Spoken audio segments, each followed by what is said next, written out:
Salam sejahtera bagi kita semua. Perkenalkan, nama saya Humisar Pasaribu. Saya dosen tetap di program studi Teknik Sipil, Fakultas Teknik Universitas HKBP Nomensen. Saat ini saya sedang mengikuti proses sertifikasi dosen gelombang pertama tahun 2025 yang diselenggarakan oleh Kemendikti Saintek. Video ini dibuat sebagai pernyataan diri dosen dalam unjuk kerja Tridharma Perguruan Tinggi atau biasa disebut dengan PDD UKT-PT. Saat ini saya memaparkan mata kuliah yang saya ampu, yaitu Mekanika Struktur 4 dengan bobot 2 SKS pada semester genap tahun ajaran 2024-2025. Di mana mata kuliah Mekanika Struktur 4 ini adalah mata kuliah di semester 8. Metode pembelajaran dalam kelas Mekanika Struktur 4 ini merupakan pembelajaran tatap muka. Untuk materi kuliah, mahasiswa dapat mengunduh dari laman LMS yang disediakan oleh universitas. Adapun deskripsi mata kuliah ini yaitu mahasiswa belajar tentang sumbu lokal dan global, matriks kekakuan elemen, matriks transformasi elemen, koordinat join, keseimbangan struktur, metode kekakuan, dan menerapkan analisis struktur metode matriks pada rangka batang dan portal balok. Capaian pembelajaran lulusan CPL Sikap. Pada mata kuliah ini, mahasiswa belajar tentang sumbu lokal dan global, matriks kekakuan elemen, matriks transformasi elemen, koordinat join, keseimbangan struktur, metode kekakuan, dan menerapkan analisis struktur metode matriks pada rangka batang dan portal balok. CPL Keterampilan Umum, mampu menerapkan pemikiran logis, kritis, sistematis, dan inovatif dalam konteks pengembangan atau implementasi ilmu pengetahuan dan teknologi yang memperhatikan dan menerapkannya sesuai dengan bidang keahliannya. CPL Keterampilan Pengetahuan, menguasai konsep-konsep dasar analisis struktur, metode matriks yang berlaku pada bidang rekayasa sipil dan mampu memahami analisis struktur metode matriks dalam menyelesaikan permasalahan di bidang rekayasa sipil. Sedangkan pada capaian pembelajaran mata kuliah atau CPMK, mampu menguasai pengetahuan analisis struktur metode matriks dan dapat diaplikasikan pada pekerjaan sipil serta memahami metode pelaksanaan pekerjaan serta urutan pekerjaannya. Sedangkan materi pembelajarannya yaitu operasi matriks, struktur, analisis dalam ruang bidang sistem koordinat, metode kekakuan, koordinat join, vektor beban dan vektor displacement, reaksi tumpuan dan displacement nodal, serta yang terakhir gaya dalam batang. Dengan mengikuti mata kuliah ini, mahasiswa diharapkan mampu menganalisis dan memecahkan permasalahan struktur secara mandiri, akurat, dan profesional menggunakan metode matriks kekakuan. Materi ini menjadi dasar penting dalam praktik rekayasa struktur yang lebih kompleks. Demikian pemaparan pengantar ini, dan kita akan memulai perkuliahan Mekanika Struktur 4 pada saat hari ini. Terima kasih. Salam sejahtera bagi kita semuanya. Adik sekalian, terima kasih. Hari ini kita akan belajar mengenai mekanika struktur dengan metode matriks kekakuan, ya, dan topik struktur portal bidang. Artinya apa? Dalam hal ini struktur portal bidang adalah dua dimensi, namanya juga bidang, ya, namanya juga bidang masih dua dimensi. Nah, contohnya seperti ini deh. Ini dia. Ini namanya portal ya. Portal dua dimensi. Nah, kita tahu portal itu terdiri dari susunan beberapa elemen batang yang tersambung secara kaku di masing-masing join. Contohnya, portal sederhana ini terdiri atas 4 join. Contohnya ini, join pertama, join kedua, join ketiga, join keempat. Ini tersambung terhubung secara kaku. Ya, itu namanya portal. Beda dengan rangka bidang. Rangka bidang dia terhubung elastis, tidak kaku dia. Makanya fungsinya hanya tarik dan tekan. Tetapi pada struktur portal ini, di elemen batang ini ada terjadi gaya aksial, ada terjadi gaya geser, dan terjadi putaran sudut. Ya, contoh masing-masing titik join di portal ini memiliki degree of freedom, yaitu, nih contohnya nih, dia kalau terkekang dia di join 1 dan join 2, dia 0, tidak bergerak sama sekali, tidak bergerak ke atas, tidak bergerak horizontal, tidak berputar secara putaran sudutnya. Nah, kita lihat di join 1, join 2 0, ini dia. Ketahuannya ke sini. Dari vektor arahnya, dia ini ID 1, ID 2, ID 3. Ini vektor arah. Lihat, di elemen 1, ini elemen 1 yang garis dilingkarin bulat ini, elemen 1, elemen 2, elemen 3. Masing-masing elemen ini memiliki titik I, titik pangkal, titik J, titik akhir. Nah, lihat ini keterangannya, nomor batang atau elemen ya. 1, ujung I-nya di join 1, ujung J-nya di join 3. Batang 2 atau elemen 2, ujung I-nya di join 2, ujung J-nya di join 4. Sedangkan di elemen 3 atau batang 3, ujung I-nya adalah join 3, ujung J-nya adalah join 4 ya. Kita lihat masing-masing,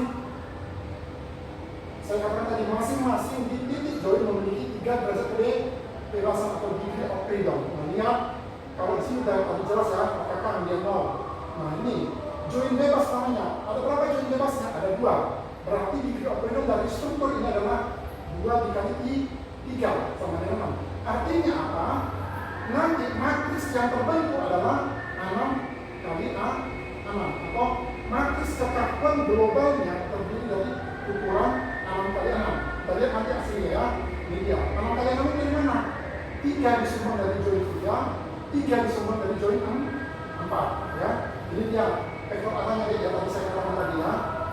Lanjutnya, ini dia. Untuk kekakuan lokal, ini dia. Ya, lihat ini ya. Oke, saya lanjutkan. Ini matriks transformasinya. Nah, selanjutnya, nah ini lagi ya. Kita tahu masing-masing elemen memiliki matriks kekakuan dalam koordinat lokalnya. Ini dia koordinat lokalnya. Nah, koordinat lokal ini harus kita transformasi ke sumbu global. Ya, sumbu global. Kita lihat matriks transformasinya ini. Nah, Pak, bagaimana Pak membentuk matriks kekakuan globalnya dalam sumbu global? Kita lihat. Ini dia.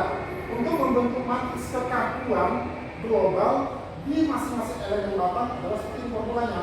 K global sama dengan matriks transformasi yang ditransposkan dikalikan matriks kekakuan dalam elemen dalam sumbu lokalnya, itu dia, dikalikan lagi dengan matriks transformasinya. Sehingga hasil dari perkalian matriks ini membentuk suatu matriks kekakuan global untuk satu elemen.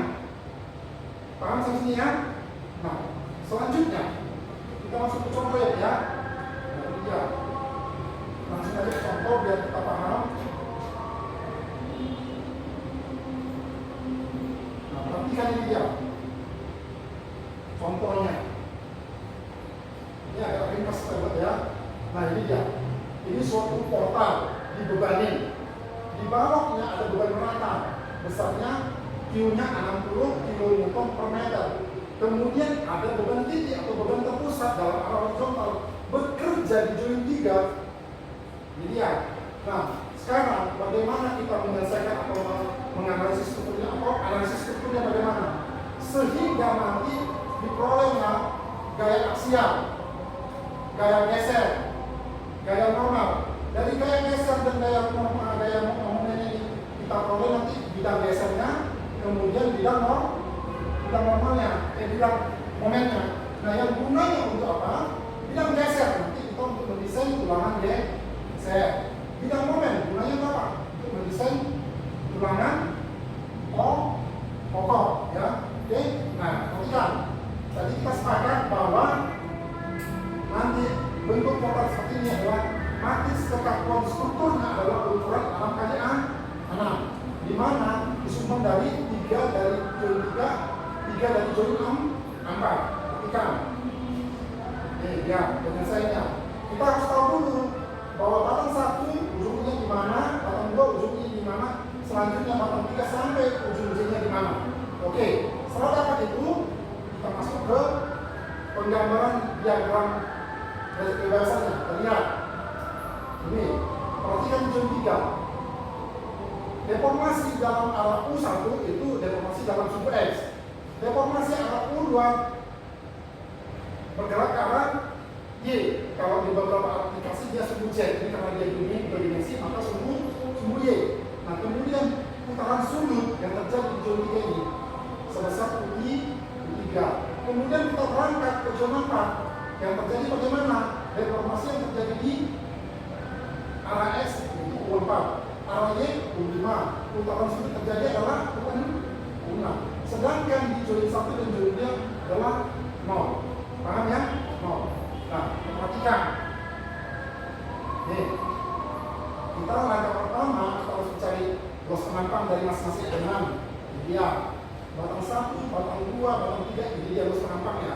Selanjutnya kita harus mencari inersialnya, yaitu inersia 1, inersia 2, inersia 3. Jadi setelah kita peroleh, maka kita buatlah tabelnya.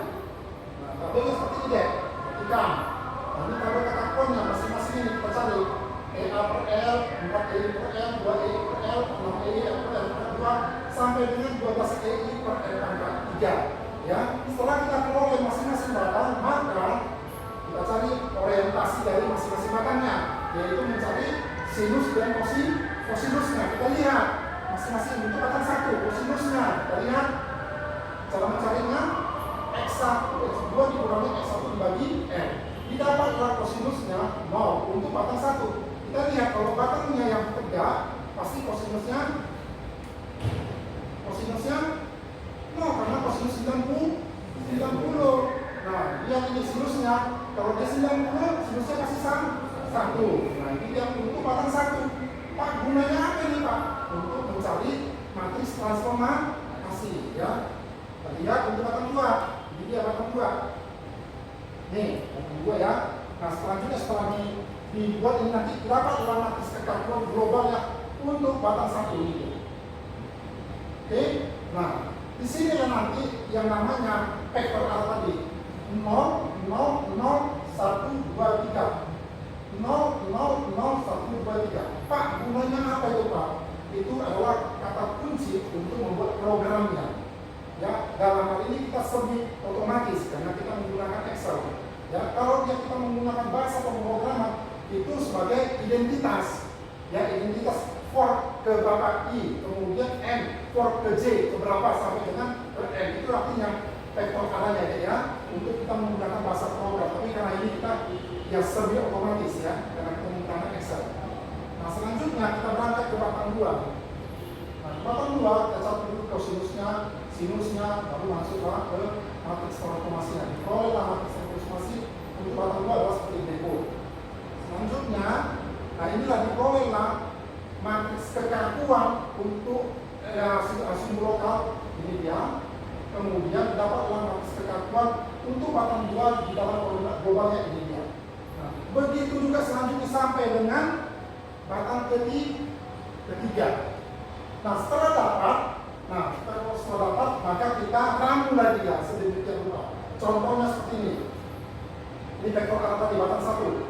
0, 0, 0, 1, 2, 3. Perhatikan. Artinya apa? Kalau saya kembali dulu ya. Perhatikan. Ini 0, 0, 0, 1, 2, 3. Ini kolom ya. Kolom 1, kolom 2, kolom 3 sampai kolom 6. Ini baris. Baris 1, baris 2, baris 3, baris 4 sampai baris 6. Perhatikan. Yang saya kotaki merah. Nah, inilah yang kita ambil, kita comot. Kalau kita pakai bahasa pemrograman, ini kita panggil. Ukuran matriks 3x3 ini kita panggil. Ya, untuk batang 1 kita simpan dalam satu kotak kita. Jadi komputer ada namanya kotak, ya. Kita simpan dia. Angka yang ini 3x3 ini. Oke, untuk batang 1 kita simpan, ya. Kemudian untuk batang 2. Nah, ini dia.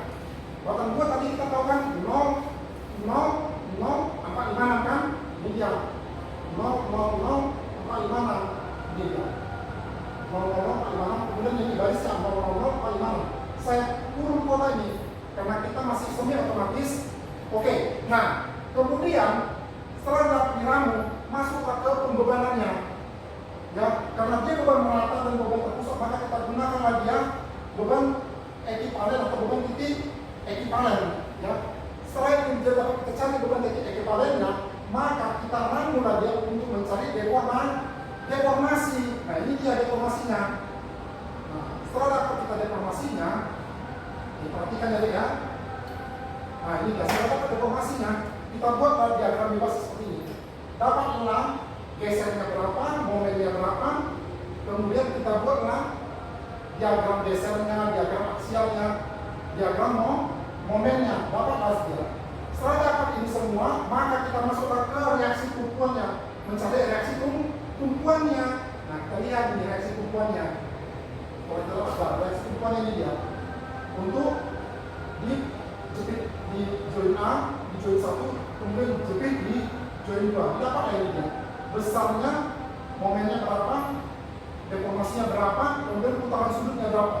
Didapatlah itu semua, itulah hasil dari analisis struktur kita. Ya, itulah yang kita peroleh dari beban merata pada portal dan beban titik pada portal. Yaitu intinya, kalau ada di portal pakai metode ekonomi, kalau dia beban merata itu, kita jadikan dia beban di titik, maka disebutlah beban titik ekivalen. Paham sampai sini kan? Paham ya? Oke, sampai di sini dulu pertemuan kita. Kita lanjut ke minggu depan. Salam, selamat siang semuanya. Selamat siang, Pak.